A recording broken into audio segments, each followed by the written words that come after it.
After defeating the Minotaur and the tragic death of King Aegeon, Theseus, the crown prince of Athens, became Attica's ruler. After cementing his power, the new king of Athens came to be revered because of his accomplishments as a young man. Theseus was a just, wise, and magnanimous king.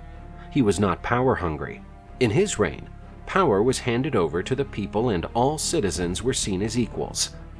Theseus kept only his position as supreme chief of the Athenian army.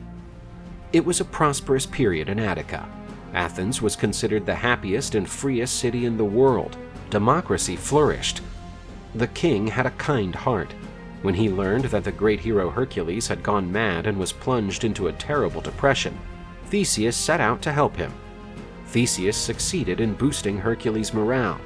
After their meeting, the two heroes established close bonds of friendship. When Hercules left for the kingdom of the Amazons to perform another of his famous labors, Theseus went with him. After defeating the Amazons, Theseus returned to Attica, bringing with him the Amazon Antiope. The hero had his son Hippolytus with her. But the Amazons had not forgotten the abduction of their princess Antiope and prepared an expedition to invade the Attica region. The warrior women terrorized the area and even invaded Athens.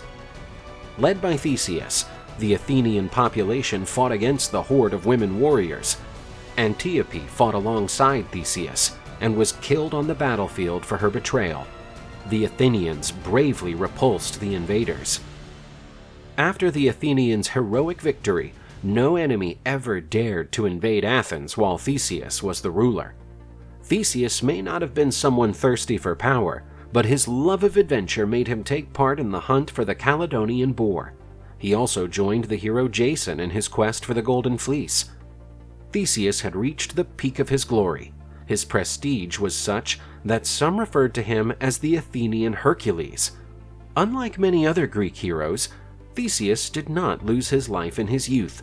Alongside his friend Pirithous, the king of the Lapiths, Theseus would still have many adventures ahead of him. Theseus traveled to the Thessalian region at the invitation of his friend Pirithous. He was about to marry the beautiful princess Hippodamia. The relatives of the king, known as Lapiths, a rough but very brave people from the mountains, were invited to the royal wedding. They were the first Greeks to tame and ride horses. The Lapiths were the sons of the famous king Ixion, thrown into Tartarus by the gods to face eternal suffering. The centaurs, beings that were a mixture of man and horse, were also invited. The creatures were also Ixion's children, so there was some rivalry between them and the Lapiths. The feast began, and Theseus fraternized with the Lapiths and the centaurs. Everything seemed going well at this exotic party. But as the guests became intoxicated with too much booze, the centaurs' most primitive instincts began to surface. Eurytus, leader of the centaurs, drunk on wine, decided to kidnap Pirithous' beautiful bride. The centaur grabbed Hippodamia, and the bride shrieked in panic. The other centaurs followed the leader's example and carried off the guests' wives and the king's maids. Theseus could not bear to see such barbarity. Alongside Pirithous, he led the Lapiths against the centaurs. The Lapiths threw everything they had within reach at the centaurs. Dishes, amphorae, and jugs soared through the air. Theseus hit the centaur leader in the head with a bronze jug. The creature fell to the ground with its head split open. With his spear, Pirithous charged at the centaurs. The fight between the Lapiths and the centaurs was bloody. But Theseus's presence, armed with a club, was decisive for the Lapiths' victory. The queen was rescued, and Pirithous owed a great debt of gratitude to Theseus. This event further strengthened the bonds of friendship between the heroes, who became inseparable friends.